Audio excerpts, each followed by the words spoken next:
We believe that women's rights are human rights. We stand up for equity and equality in communities of color. We stand up for immigrants, union workers, and we stand for matters concerning environmental justice. We stand against the violence and exploitation of any and every vulnerable and marginalized population. We stand for justice, and when we stand up, we show up and we speak up. Good evening. My name is Rev Leslye Dwight, and I'm the Minister of Social Justice at Community of Hope AME Church. I bring you greetings on behalf of our pastor, Reverend Tony Lee, and we want to welcome you to this new edition of the Hope Activism Institute's training. Tonight, we want to take a little bit of a different spin because this begins the first of a two-part series that deals with living legends, because that's exactly who we have in our midst. Tonight, we have with us none other than Bishop Frank Madison Reid III and his lovely wife, Episcopal Supervisor Marlaa Reid. You don't want to miss this conversation because we're going to take a journey with them, not to just understand their work in African Methodism, but we want to talk about their hand in the social justice movement. We're going to talk about how Frank Madison Reid was a part of planning the Million Man March. We're going to talk about how Episcopal Supervisor Reid was a part of moving in unorthodox and unconventional spaces to lift up the narrative of the social justice movement of the times, how they worked with Jesse Jackson, how they worked with Minister Louis Farrakhan to bring transformational change to our communities. Stay right there. You don't want to miss this. So welcome, everyone. We are super excited to have with us tonight Bishop Reid and Episcopal Supervisor Reid. They hail from the 3rd Episcopal District within the African Methodist Episcopal Church. And Bishop Reid is not just heading up the 3rd Episcopal District, but he's also the ecumenical bishop. And tonight, we're going to sit here and we're going to chop it up and talk about social justice. We really kind of want to dig in and talk about faith and social justice. Both of these, our guests today, have such great experience doing the work of such social justice, not just historically, but specifically for such a time as this. So Bishop Reid and Episcopal Supervisor Reid, thank you so much for coming and joining us tonight. Thank you. Thank you, Reverend Leslye, and please thank the Community of Hope family for us. Absolutely. And so we just want to jump right in. Listen, by the time this airs, we will be nearing the end of Black History Month. And I am of the mindset that we don't just have to study Black history, but that we are Black history. And so I just want to hear from you, what is one of your favorite Black history moments that you've had the privilege of being a part of in your lifetime? Thank you so very much for the question. We're excited to participate. One of the most exciting Black history moments that I've participated in was in the political campaign to elect Reverend Jesse Jackson. We were active in the campaign and were actually host to the Los Angeles base and hosted him and remain active to help him to win the presidency, the presidential election. Wow, that's powerful. That's a powerful piece of history. And we really engaged the church as well, church members, as well as helping to elevate and educate people about the importance and the significance of individual participation. Absolutely. And we're going to come back to you in this whole conversation about the organizing work and getting people out to vote. Bishop, what about you? For me, I'd have to say there were two that I was too young to appreciate, and one that majorly shaped my life and ministry. When I was an infant, Paul Robeson came to the apartment where my father and mother were living in Chicago and held me. Wow. Then in 1963, my father took me and my oldest sister. I was 12, my sister would have been 9, to the March on Washington, but we were too young to appreciate it. And then finally, the being a part in Los Angeles of Jesse's campaign in 1984 and in Baltimore in 1988. I was the elected delegate to both of those conventions, a Jackson delegate from California. Those really shaped my ministry and really caused me and my wife to really work together from then to the point we are now. Wow, I love that. I love that. So you guys were already married when you guys were working on the Jesse Jackson's campaign? Yes, ma'am. Yes. We had a first Wonderful. lady, Jesse's campaign, went to the convention in '84 and in '88. Wow. So let's talk about this because I want to talk about your family a little bit. Both of you have long, long roots in the African Methodist Episcopal Church. You guys want to talk to us a little bit about your families, the generations that your family spans across the denomination? Certainly.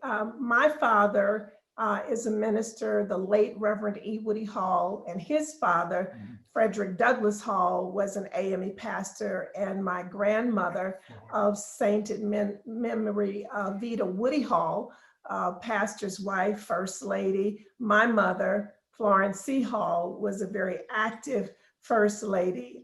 And so I watched them growing up. And I think being young, you really don't realize you have a vivid memory as a reflection, but you don't really realize the weight of what's going on. But I do remember when Martin Luther King was assassinated, my father being a figure in the community, being called on to quiet the riots, the local riots in Kansas City, Missouri. And my mother was an activist in terms of theater and drama. And so she did a lot of education with an annual program that was called An Evening with Florence. And one of the platforms that she always raised was doing dramatic readings from famous poets and poetess like James Baldwin, Audre Lorde, and she would have an entire evening. People would come from across state lines to watch her in An Evening with Florence, and it was quite a fundraiser. It provided a stream of a financial stream for the church as well. And so, when you're in the church, or you learn how to fundraise in different ways. And we've known for a long time the importance of having multiple streams of income. Yes. So watching them as a child become as social activists and social enthusiasts as well, and cultural enthusiasts. Thank you for sharing that, because as you shared that, I was thinking about my own journey in the AME church. And, I realized what I didn't learn in school about culture, about our culture, I learned in the Black church. So thank you for sharing that. Bishop, talk to us about your roots in the AME church, your family roots. Sure, I'd like to just piggyback on what my wife, one of the things my wife shared about her family, and that is her aunt, Queen Esther Hall. Queen Esther Brown, who lived in New York, was had a tremendous operatic voice. But most of all, before we knew about Afrocentricity, she and Marlaa's mother would travel around and to different church conferences selling kente cloth, authentic kente cloth, back in the 60s and early 70s, before folk really knew what it was. And to your point about your journey, it signifies the importance of HBCUs, because both her father, her mother, my father graduated from Wilberforce University. Okay. And Wilberforce and the AME Church as a whole, we didn't just do church. We had cultural sessions. We had what they called in the early 20th century lyceums, where there would be book clubs, where there would be authors like W.E.B. Du Bois who would come and make presentations. At Bethel, one of my members, when we left from LA, gave me a flyer of Marcus Garvey speaking at Bethel in Baltimore. And so these are things that Black churches did. Now, I'm a 5th generation AME preacher, a 3rd generation AME bishop, and my daughters are 6th generation AME preachers. And so because of these Black church connections, that my wife and I grew up with. Notice I didn't say just AME connections, but because of the Black church connections that we had, we met people. We met great influences. Like when I was about 10, 8 or 9, Dr. King came to speak at a white Baptist church across from the old Fox Theater. And my father was out of town, but his secretary took me because King and my father went to the March on Selma, went to most of King's major marches and was supportive. It was because my father and Bishop Brookins worked with Dr. Jackson when he had Breadbasket and later in Push, that there was that relationship. So when Jesse came to Yale, all right, hey, it was like we knew each other. And so these connections were not only with people, it became a historic connection with the movement, the Black Lives Matter movement that started when the first enslaved Black men and Black men and women came to this shore. And so because, and I'll stop here, Bishop Bryant's DMin dissertation was entitled "The Black Church as the Hub of the Black Community." And at our best, that's what a community of hope is doing. That's what the Hope Activism Institute is doing. That's what your social justice arm is doing. And so we're just passing the baton from one generation to the next, as it was passed from Richard Allen to Daniel Payne to Henry McNeil Turner, and now to the community of hope and a new generation of Christians, those who are unashamedly Black and unapologetically Christian. Wow, Bishop, that was heavy. You gave us a charge to be able to run with that, to be able to run with the weight of that you guys have already carried down through the generation. Man, I don't know about that, but let's go back to before your preaching years. Can we go back to when you were the founder of the Black Student Union at Yale? I was the initial head of the Afro-American Cultural Center. Okay. I was not there when they organized what we called the BSAY, the Black Student Alliance at Yale, but I was the moderator for a year and a half. The moderator was the president. And I was there at a program called the Yale Transitional Year Program before I got there for 4 years. And that was the year that the Black Panther trial was going on in New Haven. So one of the reasons I decided to stay at Yale as an undergraduate and not go to Harvard or Amherst or Williams where I got in was because of the political nature of Yale and its students. And so people like, these names won't mean much to many folk, Glenn Dishabert, Armstead Robinson. These were some of the initial founders of the BSAY, and they took me in and took me under their wing and trained me in leadership. And I will always owe them for that. So talk to us a little bit about why you did that. I mean, you talked about some of the larger context that was going on in, the world at that time, but specifically you're on a predominantly white Ivy League campus. What was the impetus for you to kind of even get involved in that work, and how did you do it? One of the things that we learned while a diverse multicultural group was in the Yale Transitional Program, while we were there that year, what I saw was a cohesive Black community, African-American community of students who were serious about being students, but were serious about pursuing the empowerment of the Black community. So at the African-American Cultural Center, we had a UIC where we tutored inner city children, where Black students at Yale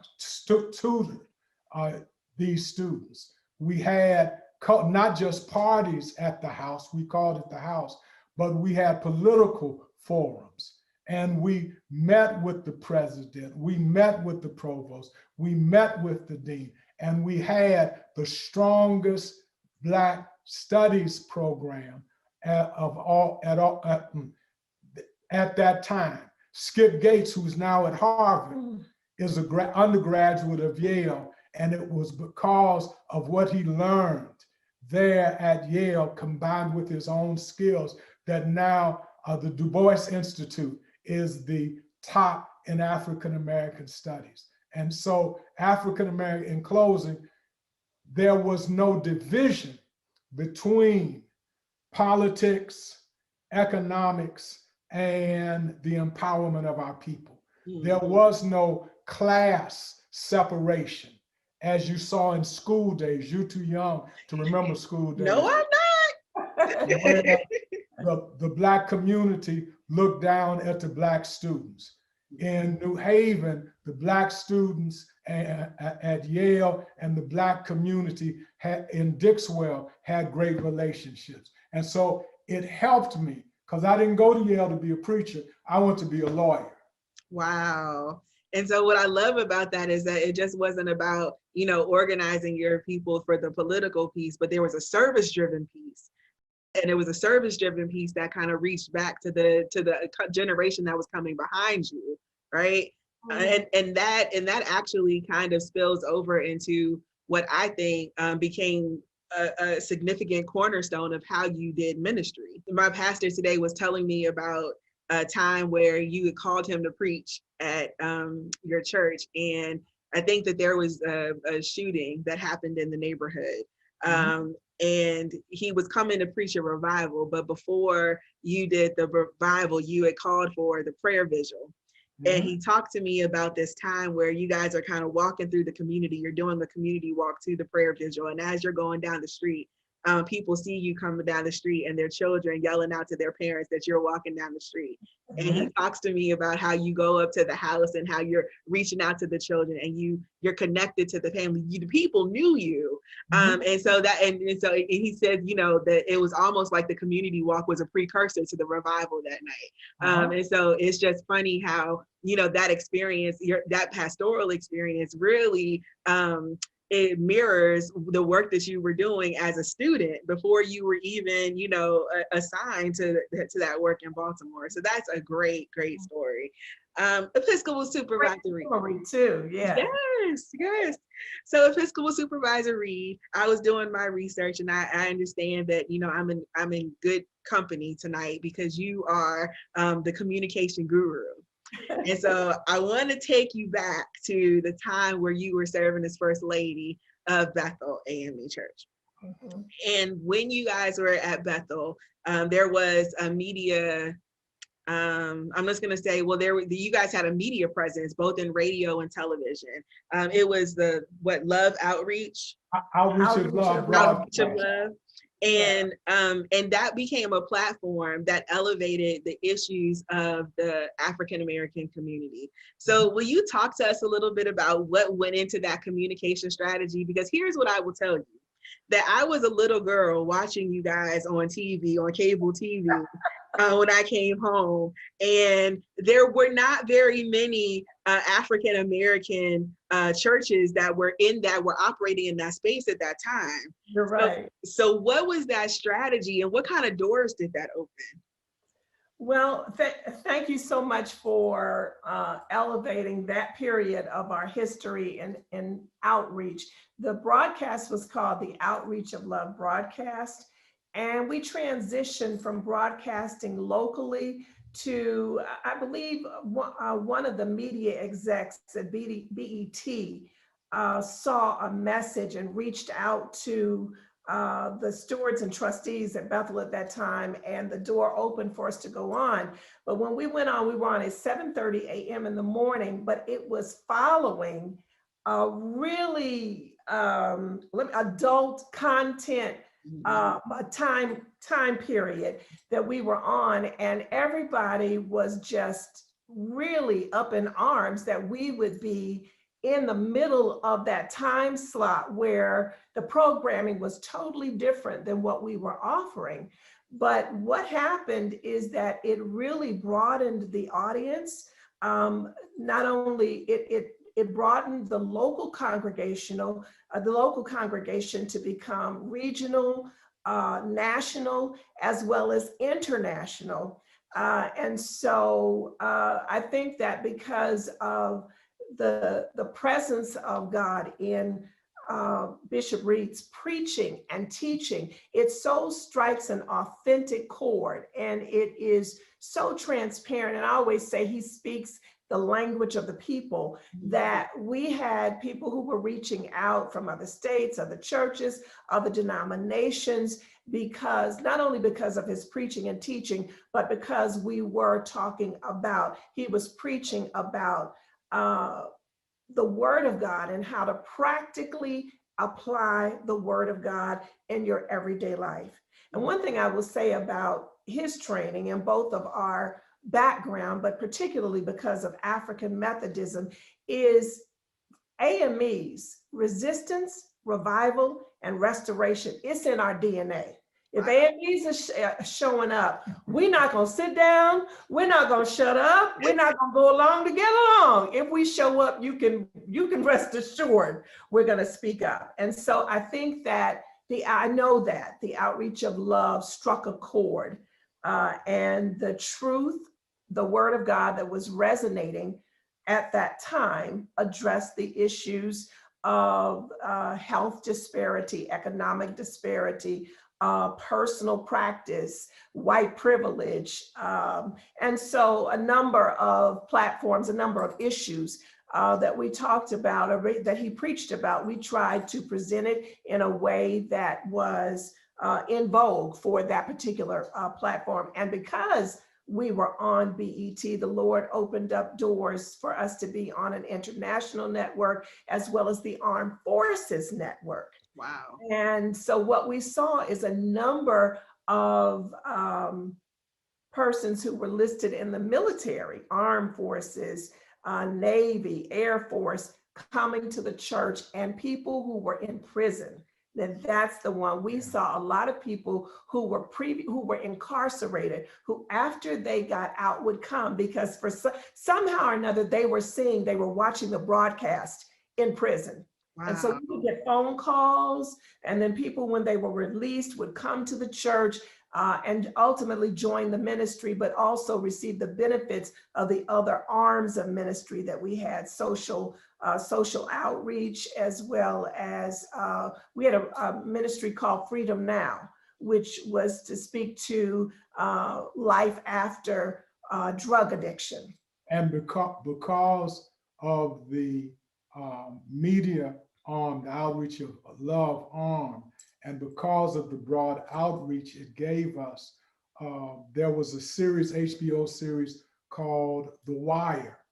And those were real live people and real live stories. And most of them belonged or joined Bethel. Wow. Brother Blue, who is dead now, his wife, a number of the persons who were in the corner. And because of the corner hookup and because of our social action arm, we were actually on. There was a character called Rev Frank Reid in The Wire, and one of The Wire segments has me preaching in the choir, singing in it. And so this is all related to the media. One final thing on the media piece. What happened was that Bishop Bryant started the program when he was pastor of Bethel locally. And when we started, when we came, we asked BET what we would have to do to come on. They had taken all religious broadcasting off.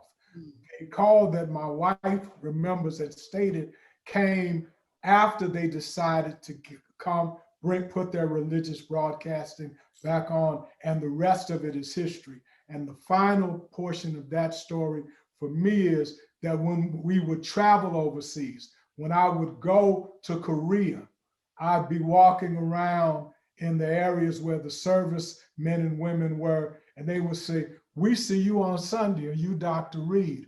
And so the importance of, before COVID, of doing online ministry, my wife pioneered for the generation of the 90s at Bethel. And I'm so proud of her and what God is doing in and through her. That is an amazing story.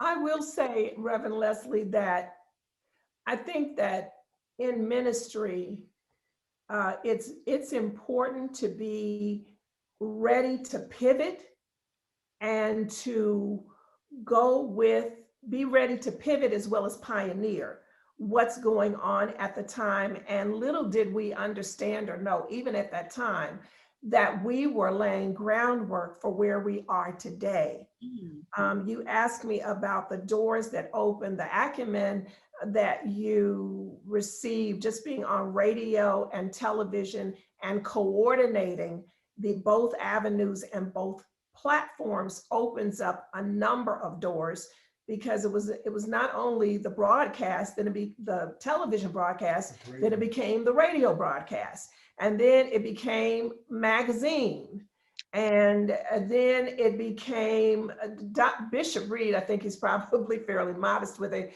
He was the first one who was on, in the family at least, and really in the congregation, who was on Twitter and Facebook. And I would look and kind of go, what is that? What are you doing that for? I got that from your pastor.